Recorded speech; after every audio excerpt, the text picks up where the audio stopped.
बच्चों, आज हम हिमालय की बेटियां पाठ के प्रश्नोत्तर और व्याकरण समझेंगे। प्रश्न नंबर 1। नदियों को मां मानने की परंपरा हमारे यहाँ काफी पुरानी है, लेकिन लेखक नागार्जुन उन्हें और किन रूपों में देखते हैं? जैसा कि प्रश्न में लिख पूछा गया है कि मां मानने की परंपरा हमारे यहाँ बहुत पुरानी है, मतलब नदियों को मां मानना बहुत कई सालों से चला आ रहा है, लेकिन लेखक नागार्जुन उन्हें और किन किन रूपों में देखते हैं? उत्तर है, नदियों को मां मानने की परंपरा हमारे यहाँ काफी पुरानी है, लेकिन लेखक नागार्जुन उन्हें बेटी, प्रेयसी और बहन के रूप में भी देखते हैं। बेटी तो आप समझते हैं, बेटी, प्रेयसी मतलब प्रेमिका, और बहन के रूप में भी उन्हें नदियों को उन्होंने देखा है। अगला प्रश्न, प्रश्न नंबर 2। सिंधु ब्रह्मपुत्र की क्या विशेषताएं बताई गई हैं? इस पाठ में आपने देखा बेटा, सिंधु और ब्रह्मपुत्र नदियों की कुछ विशेष बातें हमें इस पाठ में जानकारियां मिली है। वो कौन सी बातें हैं? उत्तर है, सिंधु ब्रह्मपुत्र दोनों नदियां छोटी बड़ी नदियों से मिलकर ही बनी हैं। इनका अपना कुछ नहीं, हिमालय की दया से ये निर्मित हुई है। इनका रूप विशाल और विराट है। आपने पाठ में पढ़ा है बेटा, बहुत सी छोटी नदियों से मिलकर ये नदियां बनी हैं। और हिमालय की दया इसलिए कहा गया है क्योंकि हिमालय अपना बर्फ को पिघलाकर इन नदियों में अपना जल डाल देता है, और इसी कारण इनका रूप विशाल और विराट हो गया है। अगला प्रश्न, प्रश्न नंबर 3। काका कालेलकर ने नदियों को लोकमाता क्यों कहा है? लोकमाता का अर्थ है पूरे संसार की माता। क्यों कहा है? उत्तर है, नदियां जीवन दायिनी होती हैं।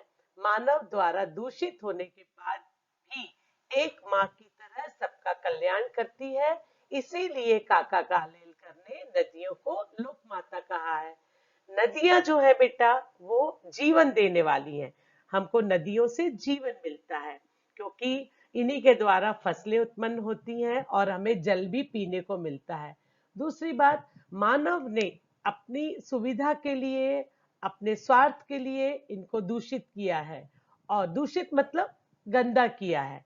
और उसके बाद भी जिस तरीके से माँ एक बच्चे को, चाहे वो अच्छा हो या बुरा हो, माँ को अपना बच्चा बहुत प्यारा रहता है और वह निस्वार्थ उसकी सेवा करती है। उसी प्रकार नदी भी कल्याणकारी होती है। इसीलिए काका कालेलकर ने नदियों को लोक माता मतलब संसार की मां कहा है। अगला प्रश्न,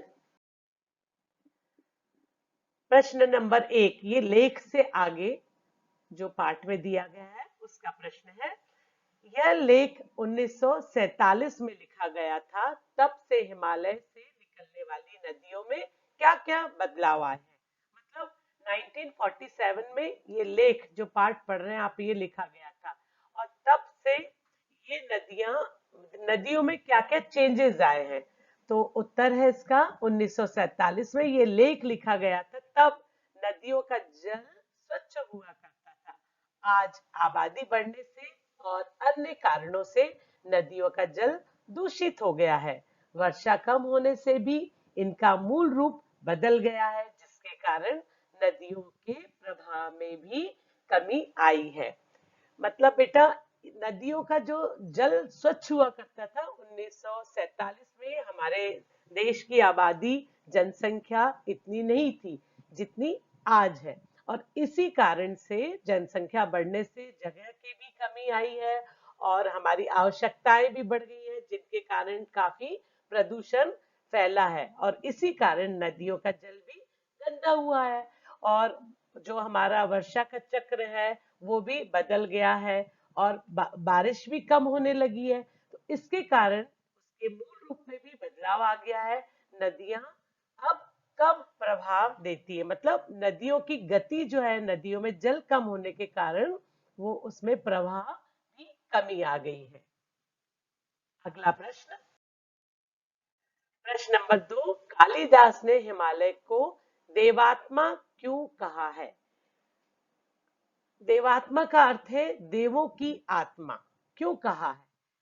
इसका उत्तर है हिमालय में देवताओं का वास होने के कारण कालिदास ने हिमालय को देवात्मा कहा है। यहाँ पर देव देवताओं की का वास माना जाता है, कई भगवानों का यहाँ पे वास माना जाता है, इसी कारण कालिदास ने इसे हिमालय को देवात्मा कहा है। अगला प्रश्न, भाषा की बात। अब थोड़ा व्याकरण देखेंगे बेटा। नीचे दिए गए विशेषण और विशेष्य का मिलान कीजिए। जैसा कि आपको सबको मालूम है, आपने बहुत सी पिछली कक्षाओं में संज्ञा, सर्वनाम, विशेषण, विशेष ये सब पढ़ा है। इसकी परिभाषा थोड़ी सी देखेंगे हम। विशेषण संज्ञा की विशेषता बतलाने वाले शब्द विशेषण कहलाते हैं। और विशेष्य की परिभाषा है विशेषण द्वारा सूचित किया जाने वाला शब्द विशेष्य कहलाता है। विशेषण और विशेष्य। संभ्रांत महिला, संभ्रांत का मतलब आपको मालूम है बेटा, बहुत अच्छे से हमने पाठ में पढ़ा है। कुलीन, चंचल नदियां, नदियां चंचल होती है, मतलब इसमें लहरें आती हैं, कई जगह पे आपने देखा पहाड़ों से भी गिरती हैं ये, तो इसमें हलचल रहती है, इसलिए इसको चंचल रूप दिया गया है। नदियां चंचल नदियां होती है। समतल, समतल का मतलब है प्लेन, बिल्कुल प्लेन, समतल। समतल आंगन, आपने देखा अपने घर के सामने वाला जो जगह रहता है उसको हम आंगन कहते हैं। और आंगन में दिवाली के समय आप लोग रंगोली भी डालते हैं। घना जंगल, घना मतलब जो बहुत घना, थिक। मूसलाधार वर्षा, मूसलाधार वर्षा इसलिए बोलते हैं बेटा, मूसलाधार का अर्थ है बहुत तेज बारिश, तो मूसलाधार वर्षा। अब हम द्वंद्व समास समझेंगे। द्वंद्व समास के दोनों पद प्रधान होते हैं। इस समास में और शब्द का लोप हो जाता है, जैसे राजा रानी द्वंद्व समास है जिसका अर्थ है राजा और रानी। बेटा आपने देखा द्वंद्व समास के दोनों पद, दोनों पद मतलब पहला शब्द और दूसरा जो शब्द है दोनों प्रधान होते हैं। और इस समास में और शब्द का लोप हो जाता है। लोप मतलब और शब्द जो है उनके बीच में से हट जाता है, और फिर ये क्या बन जाता है? द्वंद्व समास बन जाता है। लेकिन इसका अर्थ क्या रहता है? राजा और रानी। इसी प्रकार पाठ में से खोजकर और उदाहरण लिखिए।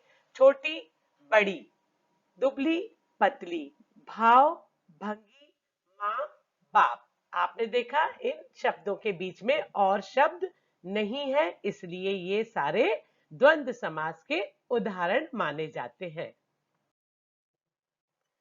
अगला प्रश्न है, नदी को उल्टा लिखने से दीन होता है, जिसका अर्थ है गरीब। अपन बोलते हैं ना, दीन दुखियों की सेवा करो, मतलब जो गरीब है, जो दुखी है, उनकी सेवा करो। उसी प्रकार ऐसे 5 शब्द लिखकर संज्ञा का नाम भी लिखिए। शब्द, उल्टा शब्द और संज्ञा का नाम आप जैसा कि स्क्रीन में देख रहे हैं। नव, नव का मतलब होता है नया, उसको ऑपोजिट कर देंगे, उल्टा करेंगे तो वो क्या बन जाएगा? वन। वन का मतलब है जंगल, और यह जातिवाचक संज्ञा है। दूसरा शब्द है राम। राम को हम उल्टा करेंगे तो क्या हो जाएगा? मरा। यह भाववाचक संज्ञा है। उसके बाद राही, राही को उल्टा करेंगे तो वो क्या बन जाएगा? हीरा, जो द्रव्यवाचक संज्ञा होती है। धारा, धारा को उल्टा करेंगे तो वो राधा बन जाएगी, जो व्यक्तिवाचक संज्ञा है। नमी को उल्टा करेंगे तो वो बन जाएगी मीना, जो व्यक्तिवाचक संज्ञा है, किसी का नाम है ये। तो इस प्रकार बेटा मैंने पहले भी आप लोगों को संज्ञा समझाई है, और आगे भी एक बार मैं इसका अच्छे से आपको उदाहरण के साथ में इसको और अच्छे से समझाऊंगी। तो अगले अगले प्रश्न की ओर चलते हैं हम। नीचे दिए गए शब्दों में से इन नामों के अन्य रूप लिखिए।